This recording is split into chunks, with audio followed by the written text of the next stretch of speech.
Hello, and welcome to Making Creativity Pay, the podcast where we talk to people in creative industries about how they promote and market their work. I'm Dan Barnett, and in this episode I spoke with Freya and Lawrence from Hot Death Theatre. We talk about their shows Bird and Powersuit that they're currently touring on the festival circuit across the UK and Europe.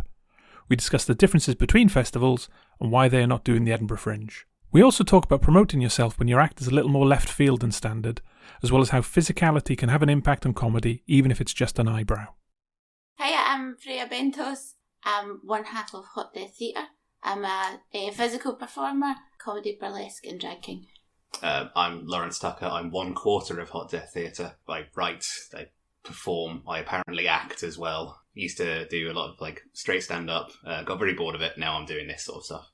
You've got a couple of shows on at the moment, Bird at Leicester Comedy Festival and then Powersuit at the Glasgow Comedy Festival in March. How's preparation going at the moment? For the Leicester one, there's not really that much to do. I think that's a fully formed show that we've toured internationally, actually, now.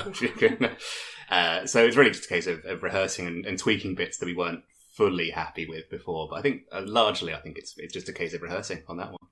I think the other aspect of it is the promotion. Obviously, because we're up here in Glasgow trying to get, say, bums on seats, and Leicester is our sort of focus as well at the moment. Yeah, quite difficult to... we can't do any sort of local grassroots stuff. We can send posters down, but we have no control over where they go. So it's really just Instagram ads, and you're doing a lot of stuff to do with reaching out to communities. Yeah, I've been contacting local performing arts colleges, the universities, seeing if with the student newspapers. So I've contacted De Montfort and Leicester Uni and a local arts college as well. With alternative or more physical comedy that you work with, that doesn't tend to get as much attention as stand-up. When you have to promote a show off a paragraph or a short clip on for YouTube or anything like that, how difficult is that? It's really difficult. Because even in the sphere of alternative comedy, I think we are quite odd. It's difficult. A lot of the Glasgow Comedy Festival website gives you, I think, 90 seconds of footage it's willing to put up on the website. And obviously, if you're a stand-up, you can put in your best joke there or something. So if we put in our best jokes there, then the show is sort of ruined for people to come and see it. Because a lot of what we do it's not that there's not jokes in it, obviously there are jokes in it, but a lot of... you know. you do the jokes, a lot of my stuff is purely physical, and a lot of it's about building connection with the audience in that moment, and trying to capture that on film in a little 90-second clip. Just it doesn't translate, I think. Yeah, it's very difficult to... Well, it's very easy, rather, to look at something we do and think, got the elaborate costumes, and there's elements of, even burlesque in some parts of it, and it's easy to sort of think this is...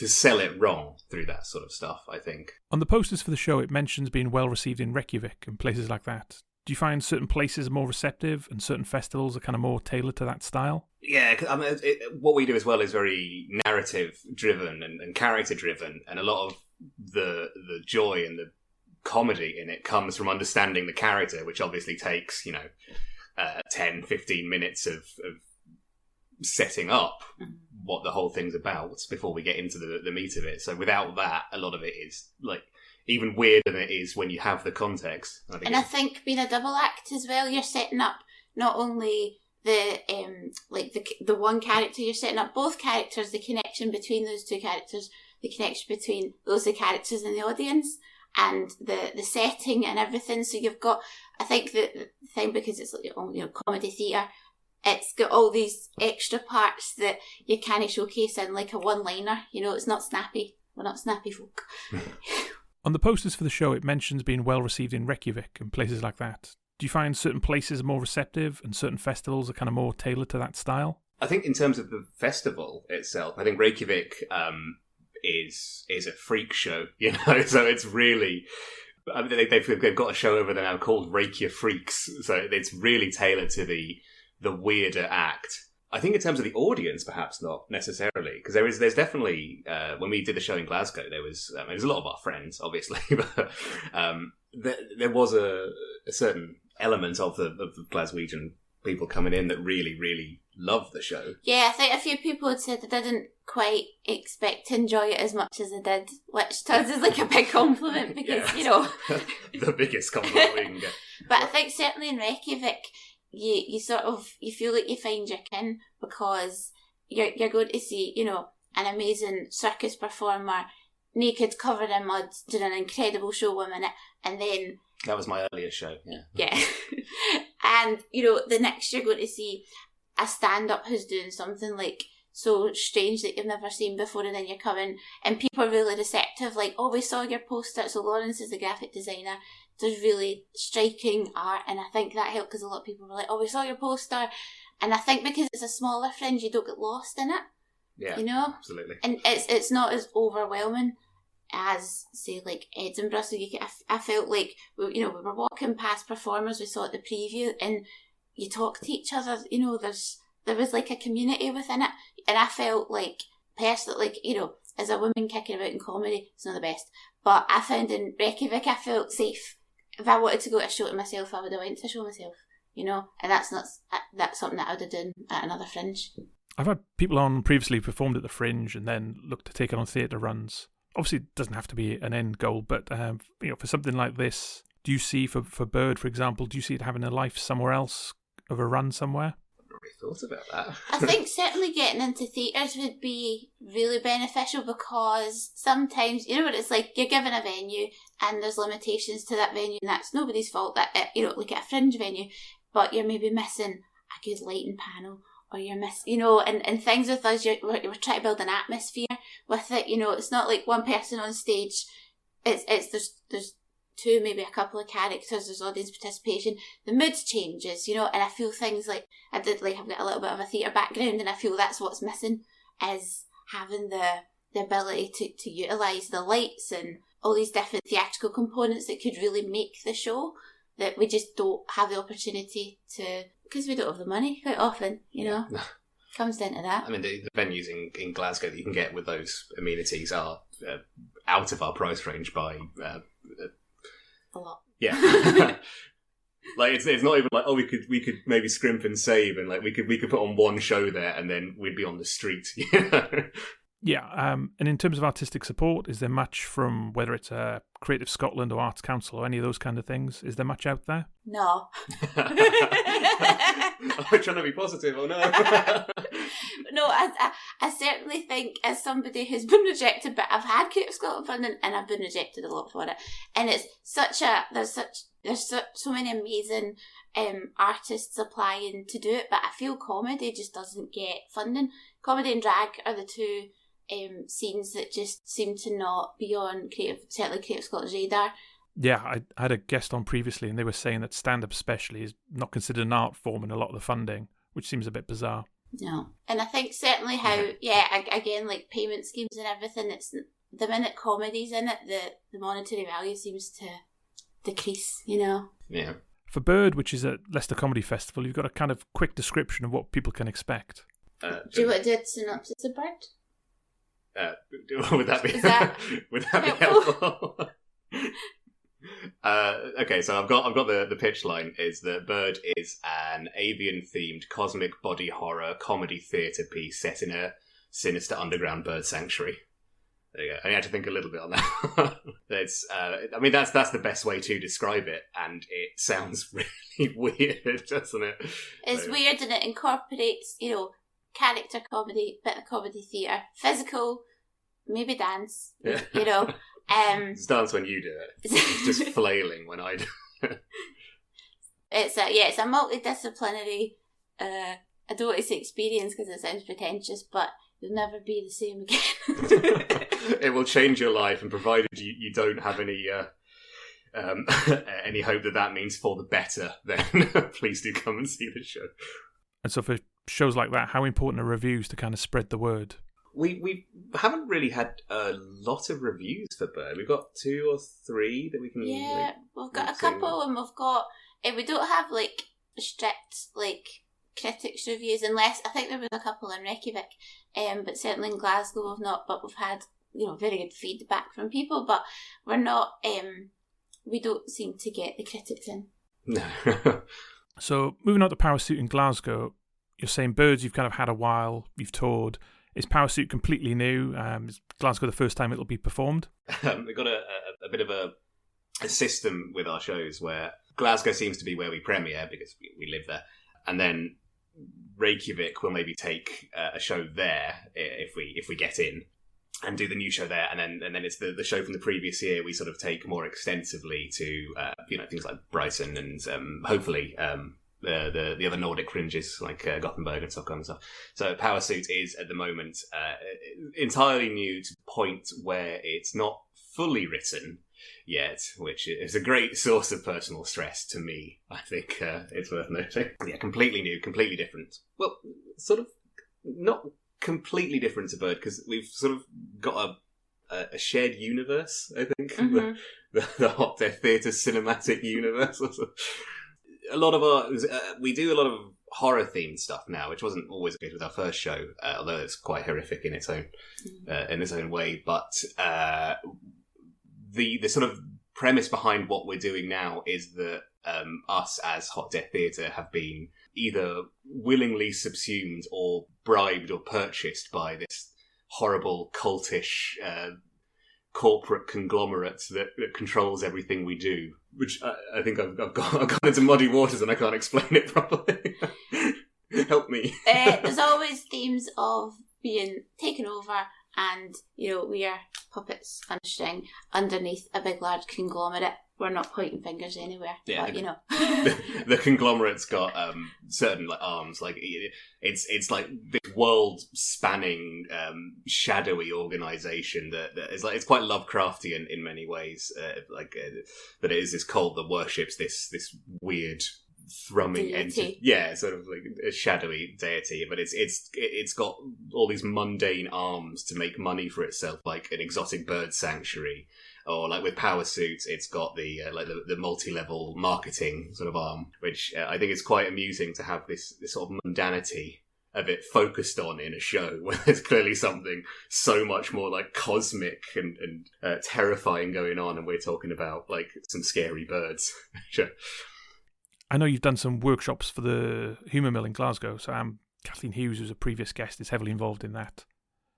Talking to guests, I'm kind of struck by there seems to be a really nice community in Glasgow, in Edinburgh, people in comedy supporting each other. So I think if you find your kin, I think it can be a really good place, and I think people like the Humour Mill, organisations like the Humour Mill are doing really, really good work, and we need more of that, and like creating that community, creating connections, giving opportunity. That's what.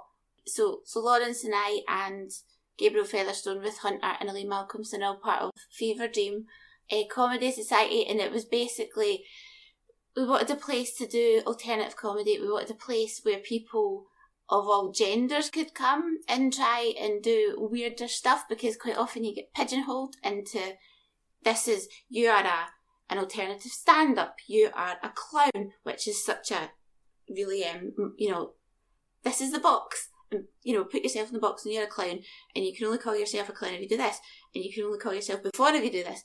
And I came from a really stripped back ground in dance, with ballet, with rules. And we, when I sort of fell into physical theatre and contemporary dance and everything, one of the teachers said it's not about you doing that move, it's about how you make that move look for you. And I feel like for comedy, that's what, when I teach physical comedy, it's not about like, you need to do this thing, you need to do this. It's about like finding it in you and you convey it, how you convey it.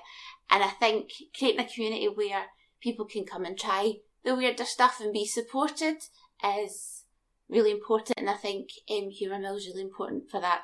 And, Fever Dream, that's what we're trying to do as well, is just build that network of, you've got some weird stuff to try out. Come and try it. Not in a pub with, middle-aged men sitting fuming that you're interrupting the football. Come and try it in a sportive space that's accessible as well. We've really struggled for accessible venues, and we don't want to, we used to run a show in an accessible venue. It's shut down now because, funding cuts. And we want everybody to try out weird stuff. And have the time as well on stage to try things out. Because so often, like the spots you can get at nights, the will consider weirder acts, so like you get a 5 or you get 10, or if for some reason they're willing to take a punt on a headliner, you get like a 20, which is generally, I think, enough. But we don't want to impose a time limit with Fever Dream on the weirder acts, because these acts take longer to get anything, Yeah, there's the build-up, isn't there, between you and the audience, and building that tension and building that relationship and playing games with the audience is, well, for me, certainly that's what I enjoy doing, is like making that connection with the audience. And you need time, you can't do it in 5 minutes, especially if there's two of you as well. Yeah. We'd like to encourage people that are in a double act, or, like a mini troupe or something, but it's very much cut and dried with, this is the time you've got, this is the sort of thing you need to do, this is the audience that will like it, full stop. And we want to sort of try and break that. I know you ran a workshop there on physical comedy. In my head, I know I wouldn't be a good stand up, but I can kind of understand the mechanics, whereas physical comedy and just that kind of freedom, I think it's completely different. It's probably incredibly scary for a lot of people. Did you find that for some it was kind of hard for them to come out of their shell and be more physical? Well, so I ran the workshop and you attended it, so I can speak from running it. And when I started, so when my first solo show was a spot on a physical theatre lineup with really established performers, and then they had some like sort of newbie spots, and that's what I did. And I was a troublesome school DJ or something with sock puppets. And I'd just given birth, and I was like, yep, this is what I'm going to do, okay? And it was the freedom that I was given to try it was really helpful, but it was really scary. But the people on the lineup were so kind, and they were so gentle, and they were constructive, and, they gave me a space for it. And that's what I would, sort of like 10 years down the line, I want to like give that kindness and grace to people to try it and not sit there with a face like, what is this? Do you know? Because I think you maybe experienced that starting. Well, my first gig, I went over my 5 by 57 seconds and got yelled at. So it's a bit of a different experience, yeah, certainly. And certainly, like the workshop at Humour Mill, for example, some people had, I think the improvers were like, yeah, we they were keen beans and it was brilliant.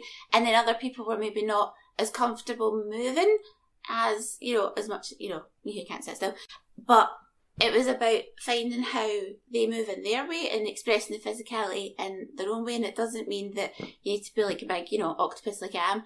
It's just small things with facial expressions maybe you want to add in to your stand-up set, because you can be a wonderfully dry stand-up comedian and the eyebrow, like, is the punchline, But it can be scary to sort of come out of what you know. I think I'm used to chucking myself into things.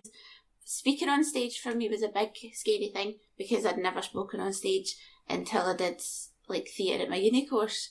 So I can see the opposite of people who are used to standing really still telling their jokes, that suddenly moving your arms out and taking up more space is a... Yeah, I mean, any sort of big expression without the physical side of it.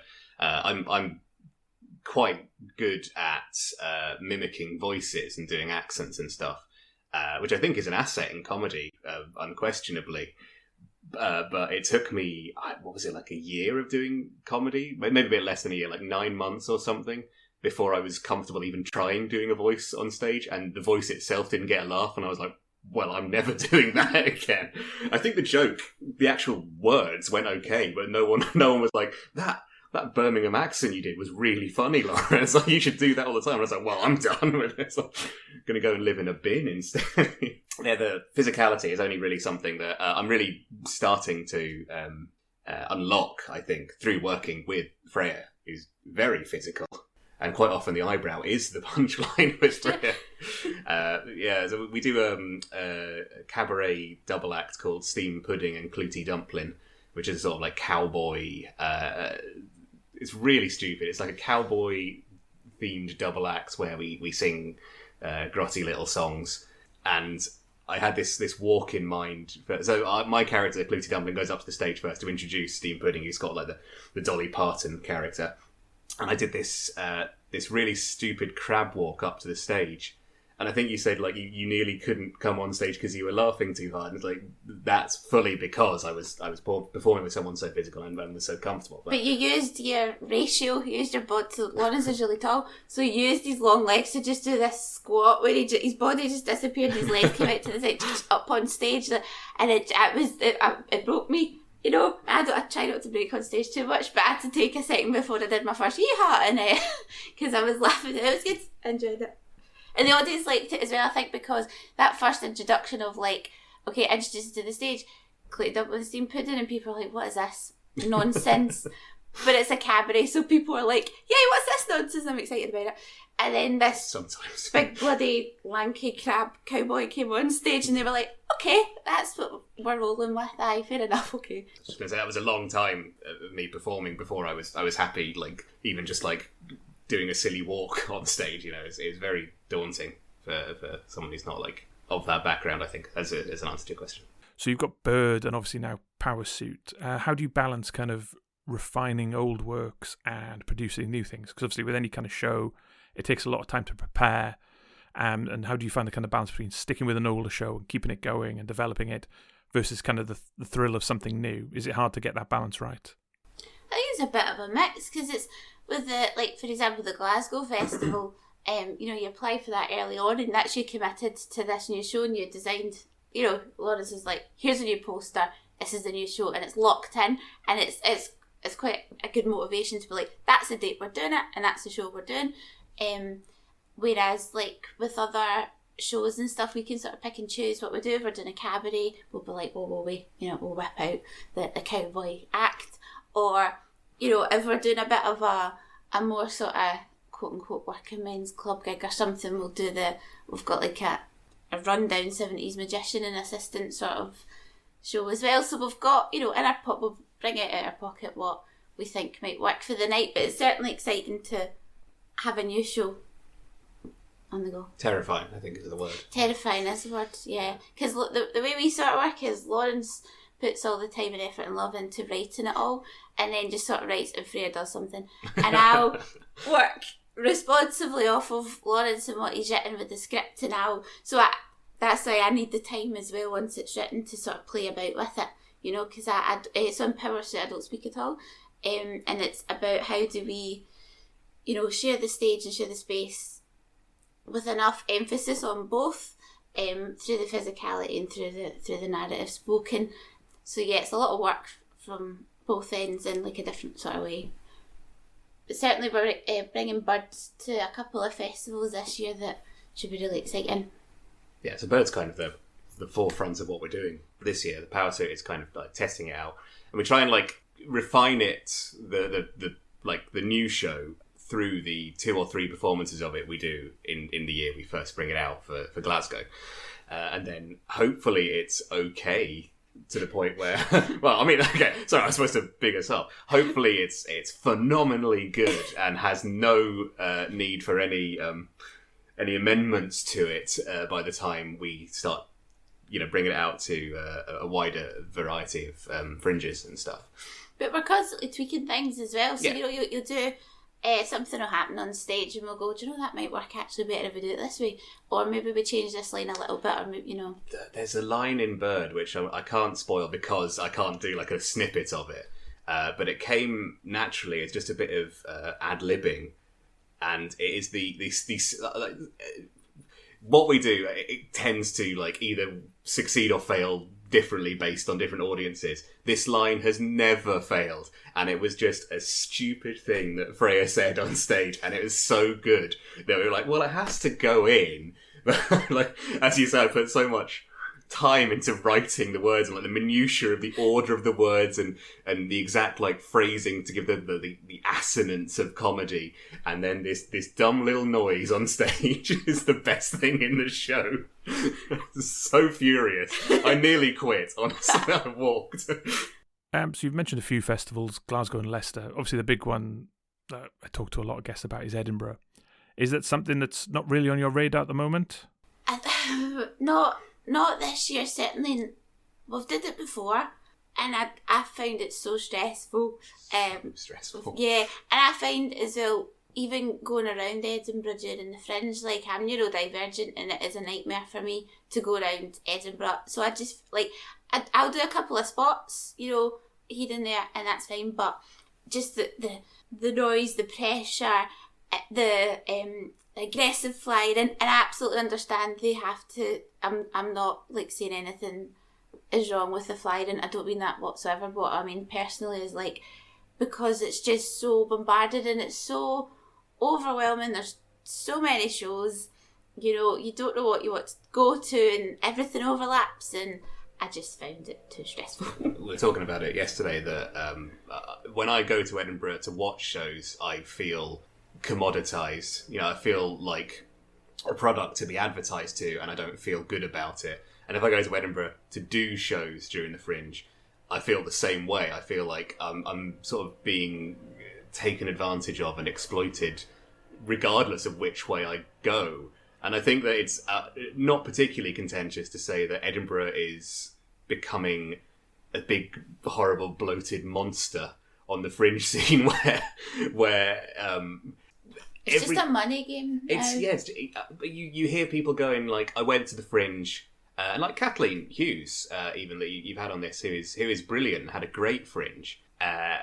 We talked after it in the Gilded Balloons horrible epilepsy-causing nightmare bar with all the venues is another thing. The glitter on the wall, but they were with their partner and they were hanging out with friends. Well, we won't go and bother them, but we spoke to them afterwards, and it was like I wouldn't have even acknowledged that you were there if I saw you. I was so out of it. I was so like. It was so stressful for them that it was a case of like, and they were doing great. Mm-hmm. You know? That's the thing, isn't it? Like, you think you do, you know, run a set like Kathleen, you run her sellout shows, and like a few, you know, a good few artists have did really, really good shows. You see them afterwards, and there's no joy there. There's no like, you know, we did Reykjavik. We didn't sell that out, but we got you know, good bums on seats, you know. We came out and it was such a nice feeling. It was people like enjoyed the show. We enjoyed doing the show. And if you don't enjoy doing your show, then why, you know, if you're so forced to be so focused on the money aspect of it, of how much it is to be in the brochure at Edinburgh or on a big poster, or, you know, and you see the same faces over and over again. So people go to their shows because it's familiar, and we're not familiar people. We're not making familiar art, you know, and it just does feel a bit grubby, and it's not. And then you get there's a whole class war as well, right? So I'm not going to go on a rant about being a working class artist, right? But you know, it's full of posh accents all the time and money. It's a disgrace, honestly. You're excluded from this. I'm scum. I just speak nice. But you know what I mean? It's people that their agency can afford to advertise really well for them, and I feel like there's so many hidden gems that we found at the Fringe. You go, that show was amazing. You know, I've been to shows at the Fringe where there was like 5 people in the audience, but the show was so good, and you just wish that, you know, it just wasn't so, like you say, bloated. Bloated, I think is the word for it. Yeah. I can show you here on camera. I've got the brochure of last year's Fringe, and it's kind of crazy. It's like almost like a phone book, and each page is 12 different acts. So it's crazy, the kind of level of competition. What? Oh my god! Jeez. Because it was over 4,000 or something last year, wasn't it? Yes. Yeah. How do you choose? I mean, you've got everything in there from established acts to first timers. So it's so difficult to get noticed. I think there's generally like 1 or 2 people who win the Fringe every year, and everyone else just has, you know, a time ranging from okay to heartbreaking. I think our Fringe experiences as Hot Death Theatre have sort of sat more in the heartbreaking camp, whereas our experiences with almost every other Fringe we've done have been quite uplifting and good. So yeah, like Leicester was lovely. The people involved in the Leicester Festival were really nice. You know, we did a show in a bowling alley, which sounds tragic, but it was great. You know, it was probably the nicest space we've ever performed in. Lovely. It's really good. Yeah, and you know the promoters and you know were really supportive, and you felt like they wanted you there. Whereas sometimes I feel Edinburgh is just like, we'll get there to make us money. The promoter, I don't think he does promotion anymore. I think he quit after our show, actually. I think we were the last show of the run, and then he was like, well, I'm done. How am I going to top that, right? But he came and watched the show because he was interested in it. And I don't think you'd ever get that for somewhere like... Well, you'd never get it for somewhere like Assembly or the Gilded Balloon or something like that. But any venue in Edinburgh, I don't think you'd really get the owner of it coming in, or the promoter even, for your thing coming and watching you. And it's just such... It's one of the most... Sorry, someone's cutting grass outside. I live in a concrete jungle. I don't know what they're cutting. It's funny...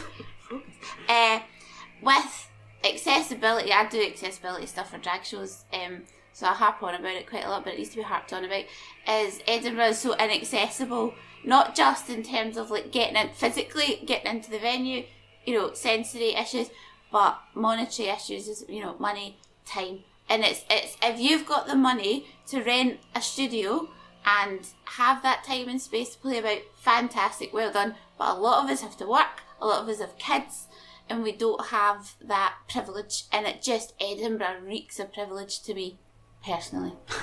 Sorry. It's really positive. I might be positive, but... Yeah, I think, there's a balance, there's people who go to the festival who are looking to maybe get show on radio, get into TV or any of those kind of things. But whether other people are kind of sold a false dream that they think they'll be the next Fleabag or Operation Mincemeat or something like that. Yeah. I think there's a degree of self-care you have to think about as well, because I know, like the real killer with comedy and being on the circuit is FOMO, and it's the same with Edinburgh. You feel like, if I don't go and do the Fringe, I'm really missing out. What if I do get discovered this year? But we've done the Fringe, and it was a slightly different experience for me, and slightly more crushing experiences that I won't get into, but like, after the Fringe, I wasn't on stage for 6 months after the Fringe that we did do. It was so stressful to even think about going back on stage, and I think that if I went back now, even if I did the same experience but had success out of it, I'm not sure I would, because I don't think that my mind and my body really did very well out of it, even if potentially my career could have done. There's nothing... I find like being on stage is quite nourishing, and I feel like, oh, I'm alive here, and that's where I live. And I feel like in Edinburgh, if I had I did a few different spots, like cabarets and stuff in Edinburgh, just like solo doing drag and stuff, drag and stuff, not dragging, and I felt good. And then the minute I left the building, I was like, oh, this is, any joy was gone, any nourishment was sucked out of me. Whereas, Reykjavik Fringe, you go and you feel like, great, this is brilliant, and the Brighton Fringe was lovely, and Leicester was lovely. Yeah. And you were at Gothenburg I did last year. A little spot of Gothenburg. It wasn't like the full show or anything, but Gothenburg was a lovely Fringe run by a very lovely man as well. So, I felt, it was like 30 degrees heat throughout the entire week, and you're running between venues in Sweden, you'd have thought it. So that was awful, but the rest of it was brilliant. I nearly died twice from heat stroke, but the shows were good and I had a nice time. Yeah, and so kind of the way you do it seems a really nice balance, where you kind of get to tour different festivals and you don't have that pressure of 20, 25 shows in a month, which is obviously, quite a burden and quite an expense. But you possibly miss out on the benefit of kind of doing the show, 20 times in a month, and hopefully develop it that way. Yeah. I'm not totally sure that it would be an advantage for us to do things night after night either, because our shows tend to go quite intense, and like when the character that Freya was talking about earlier, the jaded magician, which he's got a sort of like a voice that's sort of like Lancastrian, a bit like Les Dawson, who's like my mother-in-law, that sort of stuff. Which I can sustain this for an hour, that's fine. And then we had Reykjavik. The first time we took that show, and we had to do it 2 days in a row. And by the time the second show had rolled around, I couldn't talk. I had to sort of take all the grit out of the voice, because there's poor vocal control clearly, but you're also you're shouting as well in the character, and I think on top of that, like physically, it sort of takes you out. It's quite a physical performance in a lot of ways, even if it's just me sort of like running around and being in a panic.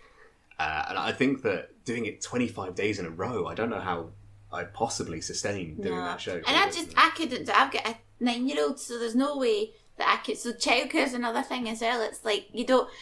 A couple of years ago, there was a few of us, I don't know if it's still going, there was a childcare and theatre group, and it was trying to get artists who are parents to sort of schedule, right, okay, I'm through doing this show, can someone watch my kid then?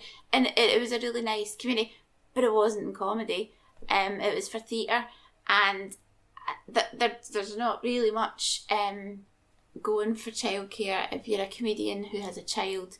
There's probably quite a few of us, but there's no networker, there's no community, so it's talk about fear of missing out. See if you've got a gig booked and your kid gets sick, that is the most like FOMO feeling, because you get people that can do the full run of the Edinburgh Fringe, say, or whatever, or they're constantly gigging, and you see that they're constantly gigging, and you know, it's social media, they'll post up and you're going, this is really good, and you're sitting with covered in vomit, do you know?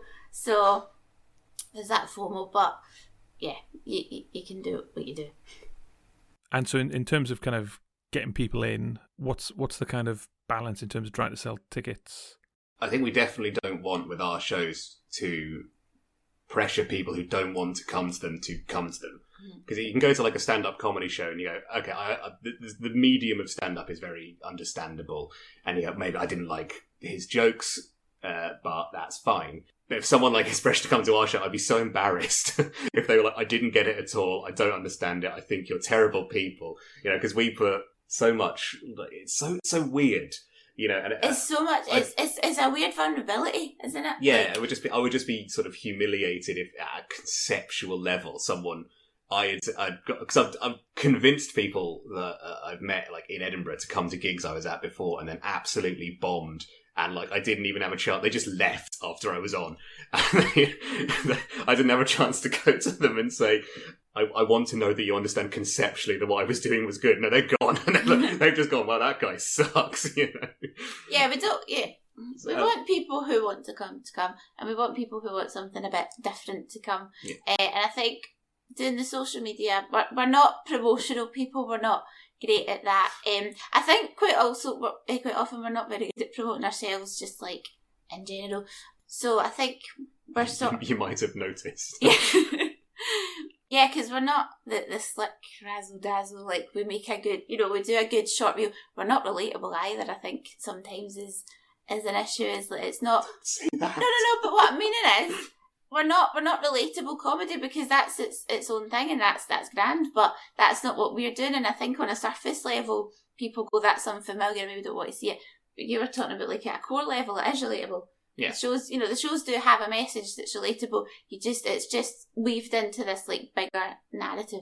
Yeah, Powersuit, for example, your friend Steph. Mm-hmm. I mean, like a spoof MLM selling symposium motivational speech sort of thing doesn't sound particularly relatable on paper, but Freya explain. Yeah, I was talking about how MLMs, they target the most vulnerable people, and people get scammed because they're at the most vulnerable and they're desperate for a solution, so they buy into the essential oils and and I totally understand. I was talking to one of my friends who was talking about people who are chronically ill are the target market. They go into debt because they're so desperate and in so much pain that these ads come towards them, and they take up that offer because they're promised this, not even promised a dream, but they're promised pain relief, or they're promised something that their life would be enriched in some sort of way and it would be better, and that's what we're really taking and like making it bigger. So we are relatable just to desperately sad people. I think it's... Yeah, but I think in terms of promotion, like you were saying,